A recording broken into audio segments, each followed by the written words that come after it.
राधे राधे दोस्तों, आप सभी का स्वागत है हमारी एक और नई वीडियो में। तो जो मैं आज का चमत्कार लेके आया हूँ वो बहुत ही अद्भुत है। कैसे एक लड्डू गोपाल ने अपनी इच्छा अपने भक्त के सामने दोहराई, उन्हें बताया कि उन्हें क्या चाहिए। तो ये जो चमत्कार है ये है हरियाणा में रहने वाली ज्योति जी का। ज्योति जी कहती है कि मैं हरियाणा के एक छोटे से शहर में रहती हूँ और मेरे घर में मेरे पति, मेरे एक बेटा है और राधा रानी और श्री कृष्ण है। ये जो मैं बता रही हूँ ये बात है 2 साल पहले की, जब मेरा बच्चा सिर्फ 5 साल का था। अब मेरा बच्चा 7 साल का है। तो ज्योति जी कहती है कि जब मेरा बेटा 5 साल का था तभी मैं राधा रानी जी को लेके आई थी, लेकिन लड्डू गोपाल जी बहुत पुराने हैं। वह मेरी मम्मी जी ने मुझे दिया था और जब से मैं उनकी बहुत सेवा करती हूँ।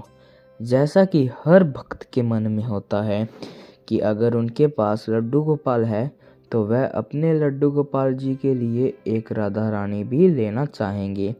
तो ये भी मेरे मन में होता था, लेकिन मैं जब भी ये सोचती तो ये प्लान कैंसिल हो जाता। किसी न किसी कारण से हम राधा रानी को नहीं ला पाते थे।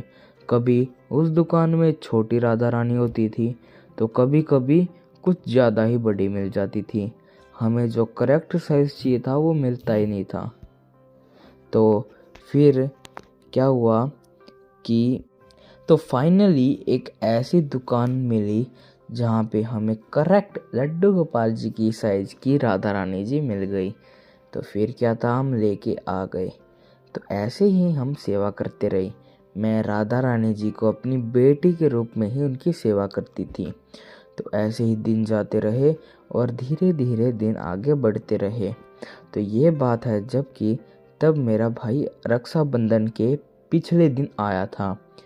तो वह अपने साथ रसगुल्ले का एक डब्बा लेके आया था। तब तो मेरे पति जी ऑफिस में गए थे। तो मैंने क्या किया, 2 रसगुल्ले उसमें से निकाल कर अपने पति के लिए फ्रिज में रख दिए और 2 रसगुल्ले मैंने राधा रानी और लड्डू गोपाल जी के लिए भी फ्रिज में रख दिए।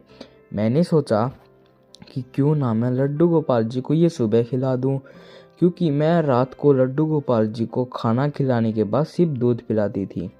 तब फिर ज्योति जी कहती है कि मेरे मन में 2 सवाल थे, या तो मैं दूध ना पिलाकर रसगुल्ले खिला दूं या फिर दूध ही पिला दूं, रसगुल्ले अगले दिन खिला दूंगी। तो मैं यही सोच के अट गई कि चलो अगर लड्डू गोपाल जी को खाने भी होंगे रसगुल्ले तो वो मुझे बता देंगे। लेकिन तब ज्योति जी ने राधा रानी के बारे में नहीं सोचा कि उन्होंने सिर्फ ऐसा कहा कि अगर लड्डू गोपाल जी को खाने होंगे तो वो खा लेंगे।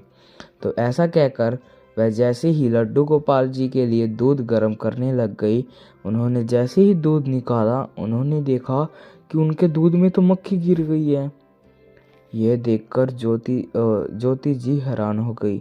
वह कहने लग गई कि दूध तो ढका हुआ था और ऊपर से वो फ्रिज में भी रखा था, फिर भी दूध में मक्खी कैसे गिर गई। तो वह सारी चीजें समझ गई कि यह और किसी का नहीं, राधा कृष्ण का ही कमाल है। वह चाहते थे कि वह दूध नहा पिलाकर उन्हें रसगुल्ले खिलाए। फिर ज्योति जी कहती है कि वैसे तो मेरे साथ बहुत सारे चमत्कार हुए हैं, लेकिन जो ये वाला चमत्कार था ये मैं कभी नहीं भूल सकती।